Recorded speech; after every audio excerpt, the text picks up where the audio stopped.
Bien-aimé, je te le dis, un seul nom, pas plusieurs noms. Un seul médiateur, pas plusieurs médiateurs.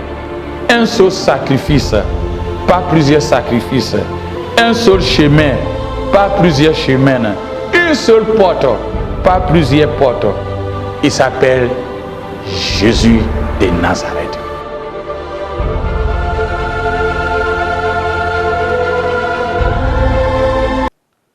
Des leçons à prendre.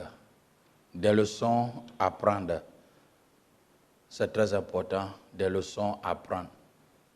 Nous qui sommes destinés à diriger des brebis et à enseigner, à éduquer, à conseiller ou avoir une position d'autorité, comme je peux dire les saints ministères, les apôtres, les prophètes appelés apôtres, prophètes, évangélistes, pasteurs, docteurs, enseignants. Des leçons à prendre. Des leçons à prendre. Sans plus tarder, lisons ensemble un passage que beaucoup connaissent et d'actualité parce qu'on n'est pas encore, on est dans le mois de janvier, de Luc 2, chapitre 9, verset 11, qui dit ceci. Un ange du Seigneur leur apparut et la gloire du Seigneur resplendit autour d'eux et les bergers avaient très peur. N'ayez pas peur, j'ai de la bonne nouvelle pour vous. Des nouvelles qui rendront tout le monde heureux. Aujourd'hui, votre Sauveur est né dans la vie de David. Il est Christ, le Sauveur. Il est Christ, le Sauveur. Le Seigneur a apparu au berger en leur disant, n'avoir pas peur, n'ayez pas peur. J'ai une bonne nouvelle à vous. J'ai une bonne nouvelle à vous qui vous rendra, le monde entier sera heureux. N'ayez pas peur. Des leçons, nous devons apprendre. Il y a une chose, je me pose la question, au moment où l'ange est parti informer les bergers qui étaient à leur pâturage, je me posais la question, où est parti les chefs religieux à son temps en Israël? Ou pourquoi Dieu n'a-t-il pas choisi les chefs religieux comme les Sadduciens, les pharisiens, les enseignants, même les Zirotes, en les informant cette bonne nouvelle, le Sauveur de l'humanité, le Sauveur d'humanité. Et je réponds ceci, pourquoi le Seigneur n'est pas appelé les Zirotes, qui sont des mouvements armés, qui ont pris l'option révolutionnaire pour essayer d'agir de telle sorte qu'ils délivrent les peuples de la main des Romains. C'était des chefs rebelles pour débarrasser, ils avaient opté pour débarrasser, comment je peux dire, la domination d'empire romain. La domination d'empire romain.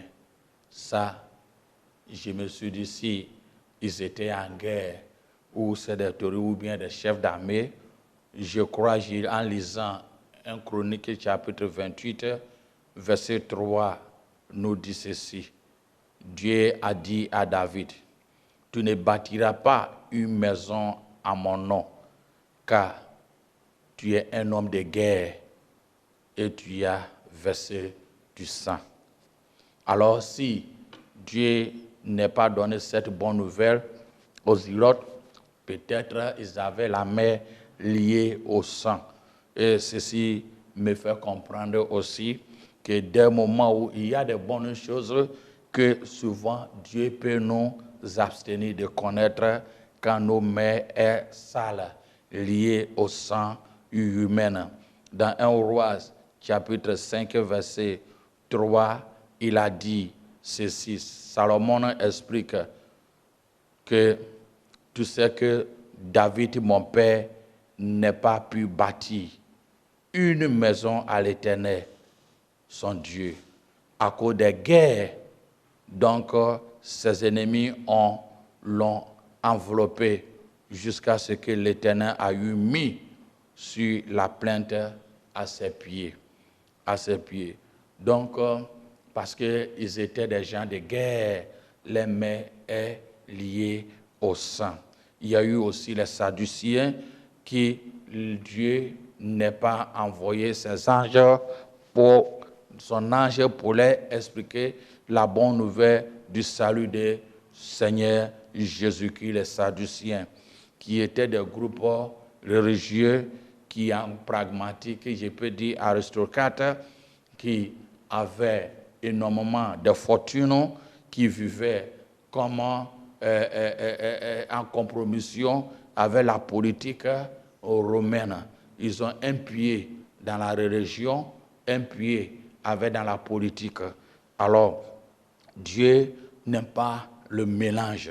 Les religieux, ils n'aiment pas le mélange, parce que c'est eux qui gouvernaient l'Israël, comme les Saïdiens qui sont sortis à ce groupe-là. Dieu n'aime pas le mélange. Il n'aime pas le mélange. Donc, si vous faites partie de les 5 ministères, ou bien nous qui sommes considérés appels et brebis, nous devons faire beaucoup attention que Dieu n'ait pas révélé cette bonne nouvelle. Il ne l'a donné que les bergers, alors que les Sadduciens qui étaient là, mais Dieu n'a pas les mélanges. Un côté politique, un côté de Dieu, mais est-ce que cela veut dire que notre Seigneur Jésus est la politique? Je peux dire non. Il n'aime pas, comme on appelle, il n'est pas les politiciens ni la politique. Mais il avait un seul objectif. Son objectif est destiné à le salut de l'humanité, est le salut des âmes. Alors, dès le moment où vous êtes opté pour le salut des âmes, je crois que si nous voudrons connaître ou comprendre beaucoup de choses de la part de Dieu, il faut rester dans la même droite. Mais il y a des options. Quelqu'un qui travaille dans un gouvernement quelconque et que Dieu l'appelait à le servir, alors là, il n'a pas le choix. Mais toi, qui es déjà opté dès le début, consacré, je peux le dire, pour faire cette œuvre, dois connaître que ton premier objectif primordial est le salut des âmes de l'humanité. Alors, Jésus n'est pas révéré à los Sadduciens qui sont des religieux politiciens. Et j'ai dit que l'objectif de notre Seigneur Jésus pour sa mission est de sauver des âmes. Sauver des âmes. Quand nous voyons Luc 23, verset 2, Jésus même était accusé d'autorité romaine de pouvoir promouvoir une révolte contre la politique de César, Mais Christ était, comme on appelle, sur sa voie libre. Pendant que même il était arrêté dans Jean 19, verset 12, où le procureur Pilate cherchait une manière à le libérer, une manière même à le libérer. Le peuple criait à ne pas le libérer parce que celui qui le libère, c'est qu'il fait l'ennemi de César. Il fait l'ennemi de César. Jésus, autrement dit, Jésus de Nazareth a établi sa grande ligne de son ministère en faisant la démarcation entre la politique et ce qui est spirituel. Bien que des fidèles de Christ aillent sur les dominations romaines, Jésus n'a pas cherché à former une insurrection ou préparer une révolte comme les Irotes lui s'est sauvé des âmes. Alors, Christ en est pas cette bonne nouvelle qui doit venir à l'humanité s'il donnait, comme on appelle, à ces Sadduciens, comment ça allait, est-ce qu'il ne pourrait pas utiliser ça à âme politique ou bien à une âme autrement dit quelconque? Parce que c'est des gens qui sont les aristocrates, les Saïdiens qui aiment beaucoup d'argent, Donc, Dieu préférait les bergers. Comme aujourd'hui, on peut voir beaucoup de personnes aussi qu'on les consulte quand ils s'en vont voir un homme de Dieu, il faut qu'ils payent de l'argent avant de l'église et faire du commerce. Les hommes de Dieu et beaucoup de personnes font du commerce. Jésus, Paul nous a exhorté dans 1 Timothée chapitre 2, verset 1 à 2, que nous devons faire prier et de supplier à l'Éternel avec des actions de grâce et à des hommes ou les rois qui sont élevés en dignité, afin que nous avons le privilège à évacuer nos activités nobles. Dieu n'est pas référé aussi aux pharisiens, à cette bonne nouvelle qui venait. Parce que Dieu, déjà, avant que Jésus même, il est le commencement et la fin. Il connaît toutes choses avant. Les pharisiens étaient considérés comme des hypocrites. Le mot grec dit hypocrisis, qui veut dire jaloux, comédie, mauvaise conduite, duplicité ou dissimulation. Si quelqu'un a une doute de duplicité, comment on peut lui confier une mission si grande que les bonnes nouvelles de la naissance de Jésus? Si quelqu'un a une mauvaise conduite ou lâche, comment on peut lui révéler une bonne nouvelle comme la naissance de Jésus? Alors que sur le plan extérieur, c'était des gens religieux, renommés, connus, très bien, très bons noms, qu'ils connaissaient bien les Torah, la Bible à son temps. Mais Christ les a considérés comme les hypocrites. Quand nous lisons Matthieu 23, verset 13 à 15, il dit « Malheur à vous, scribes et pharisiens, hypocrites, parce que vous fermez aux hommes le royaume des cieux, et vous n'y rentrez pas vous-même, et vous n'y laissez pas entrer ceux qui veulent entrer. Malheur à vous, scribes et pharisiens, hypocrites, parce que vous avez dévoré les moissons des veuves, et que vous faites pour l'apparence de longues prières. À cause de cela, vous serez jugés plus sévèrement. Malheur à vous, les scribes et les pharisiens, hypocrites, parce que vous couvrez la mer et la terre pour faire un prosélyte. Et quand il est devenu, vous en faites un fils de la géant, 2 fois plus que vous-même. 2 fois plus que vous-même. Alors, il continuait, il y avait aussi les enseignants, c'est un groupe qui avait disparu au fil du temps, au 2e siècle. Ils avaient fui, c'était comme des bédouins, mais Christ n'est pas cherché à se référer à tous ces gens. C'est ce que nous devons comprendre, c'est des leçons à prendre à nos jours. Si je peux le dire, les pharisiens, les sadduciens et ces groupes renommés, je peux dire qu'en parenthèse, nos églises, dénominations renommées, les congrégations renommées, les très grandes églises renommées de nos temps, que Christ, nous devons apprendre que cette duplicité, cette vie d'hypocrisie, un pied dedans en politique, un pied dedans en religion, aussi, comme on appelle, en touchant, on aimait, comme les Sadduciens, de l'argent plus qu'autre chose. Aujourd'hui, on est devenu comme des Cananéens. On va pour voir un homme de Dieu, il faut payer avant de rentrer. 10 000, 50 000, telle chose avant des consultations. Avant, on pourrait dire que c'est des fétichiens, des féticheuses, des féticheurs et des magiciens qui faisaient des choses. Aujourd'hui, l'Église a embrassé toutes ces choses. Mais je veux vous dire une chose. Si vous partez quelque part où on vous dit paye l'argent avant de voir l'homme de Dieu, sache que c'est un magicien déguisé à la chrétienté. Sache qu'il peut s'appeler un homme de Dieu, mais c'est un magicien, un devin ou un voyant. Il adore les Cananéens, l'esprit des Cananéens, parce que c'était la pratique qui était là avant. Dans aucun cas dans la Bible nous fait paraître. On fait des dons aux hommes de Dieu, aux femmes de Dieu, mais exiger qu'on paie toutes ces choses-là, que Dieu ouvre vos yeux. Nous sommes dans le dernier temps à mieux connaître ou à mieux comprendre, à ne pas tout embarrasser.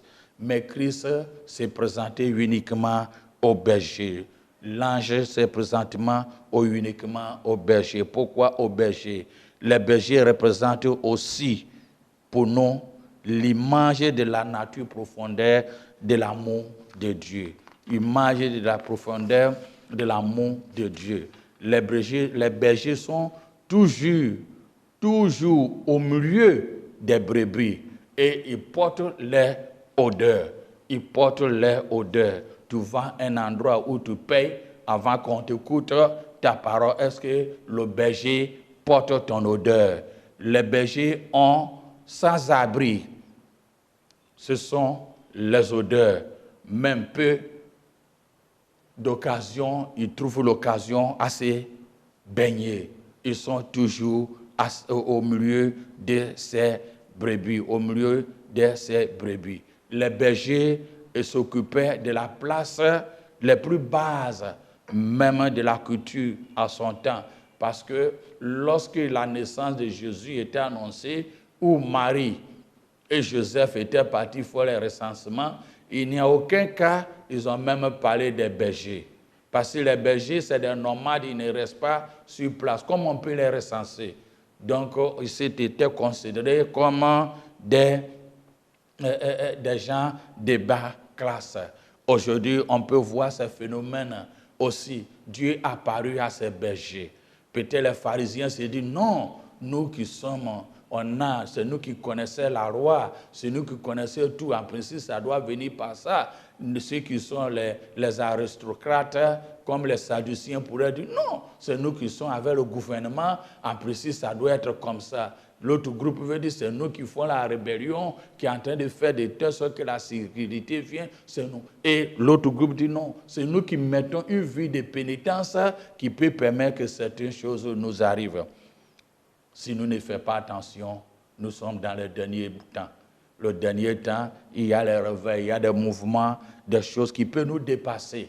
Il peut nous dépasser, que si nous ne cessons pas à se démasquer, que nos cœurs ne se convertissent pas, circoncis pas, à se démasquer de tout ce que nous voyons de ce monde, que l'argent, consultation, on paye. On vend l'huile, on vend le sel, on vend les habits, on fait les histoires de nécromancie et regarder le visage, parler. Et l'esprit de mort, je suis parti, voir tes parents par-ci, par-là. Christ est venu nous amener voir le berger. Le berger est au milieu de, comme on appelle, de ces troupeaux. Aujourd'hui, nous avons des bergers qui divisent.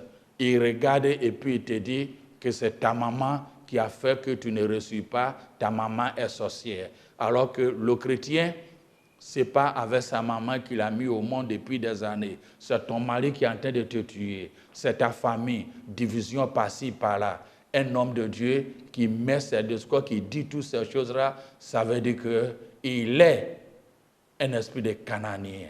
C'est un esprit de Cananéen. Il opère avec des divins, avec des magiciens. Christ est venu, il a maté les mauvais esprits. Les mauvais esprits, on les mate. Quand il a vu même cet homme à Gadara qui menaçait tout le monde, il a fait quoi? Il a reprimandé et tout était parti. Nous sommes appelés à réconcilier. Même si sa maman, ou son papa, ou son mari, ou son frère qui fait toutes ces choses, pourquoi ne pas lui faire des cuits-dents pour les ramener, pour qu'au moins ces esprits-là quittent? Mais comprenez que l'esprit ne meurt pas jusqu'à ce que Christ vienne. On prend le temps à dire, on va chasser des démons de Nazaret. Si depuis là, les démons de Nazaret étaient morts, on n'allait pas prendre le temps pour chasser, ce qui veut dire que les autres vont venir, tu vas devenir aussi Osaïe, et puis ainsi de suite. Donc Jésus a dit ceci, les bergers ne divisent pas, mais les bergers prennent. Le brebis, il est au milieu de ses brebis. Il est conforme et il a l'odeur de ses brebis et il vivait. Donc Christ, pour sa mission de ce monde, a choisi, pas ce qui fait autre chose, mais a choisi. J'ai à dire aussi que ce moment de coronavirus qui était arrivé, c'est une maladie, mais c'est une bonne chose. Si on n'a rien appris de ce moment, on ne pourrait rien apprendre. Et regardez, si même chez moi, on a ce qui est la royauté, les rois. À chaque fois que le roi vit, il vit avec ses notables. Mais le coronavirus a séparé le roi avec ses notables. Vous voyez, chacun est dans son côté. Tu as ta maison, tu es à côté. Tu as ta belle voiture, tu vas aller où?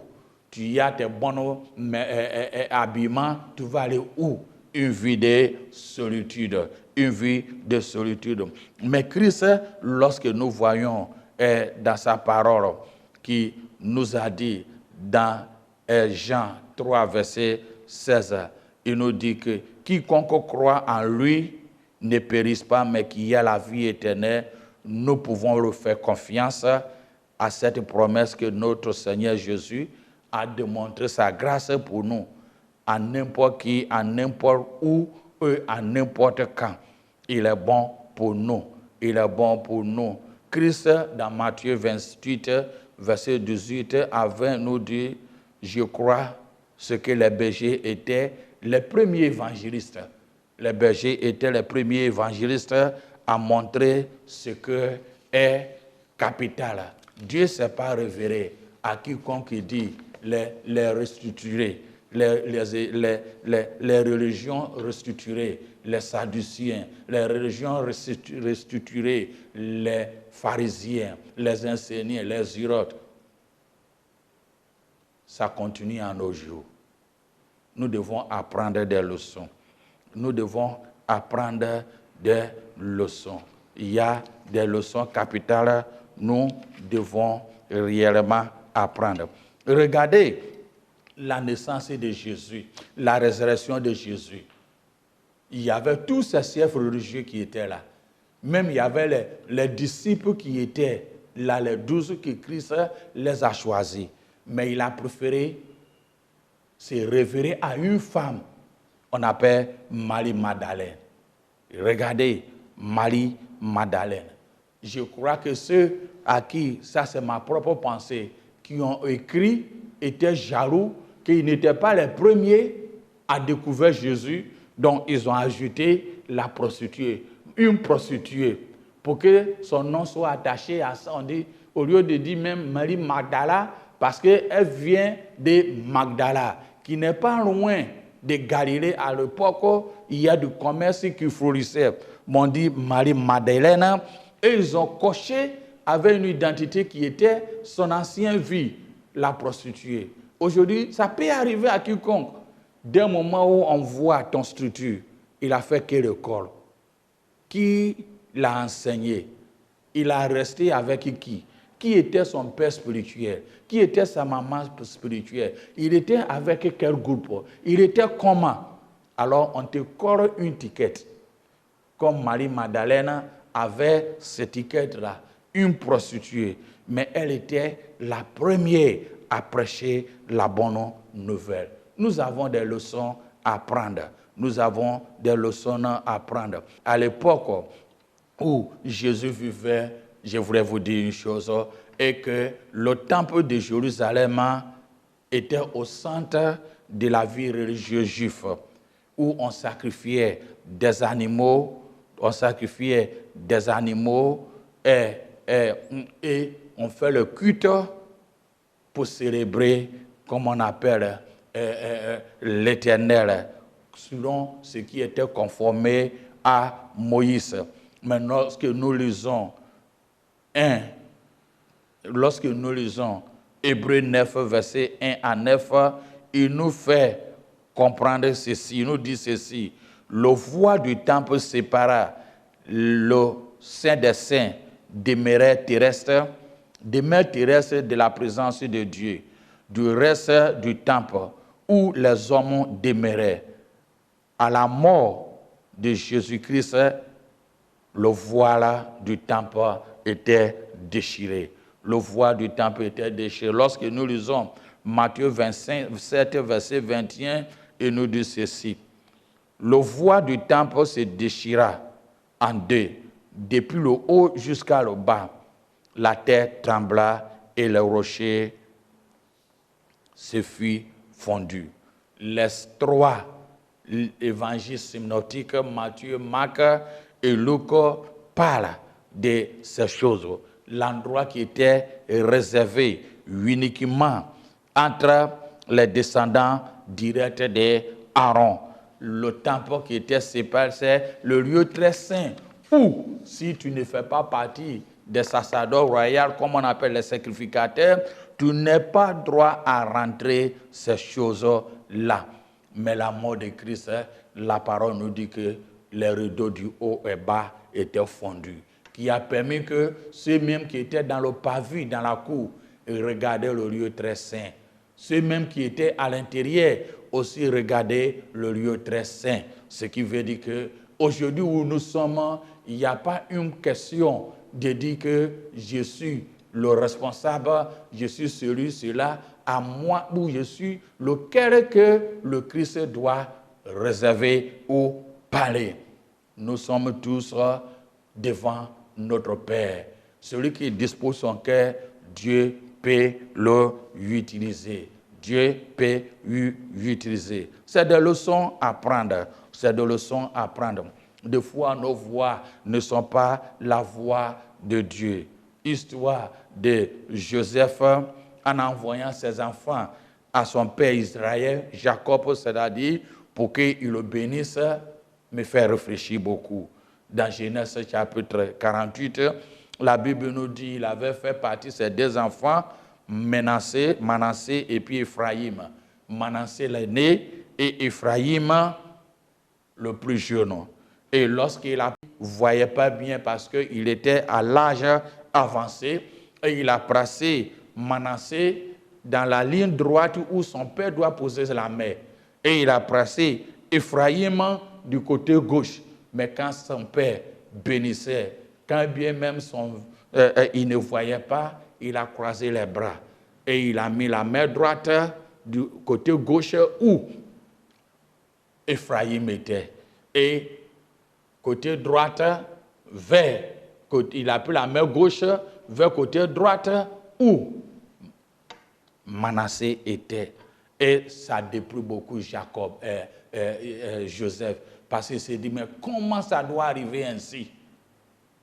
Personne ne peut connaître le plan de Dieu.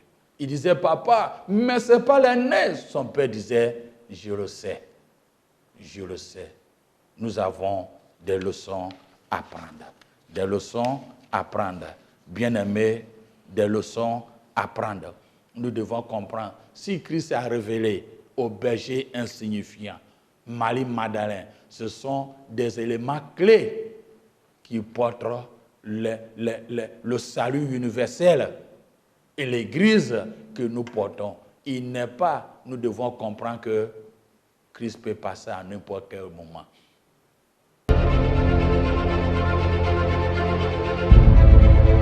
Bien-aimé, je te le dis, un seul nom, pas plusieurs noms. Un seul médiateur, pas plusieurs médiateurs. Un seul sacrifice, pas plusieurs sacrifices. Un seul chemin, pas plusieurs chemins. Une seule porte, pas plusieurs portes. Il s'appelle Jésus de Nazareth.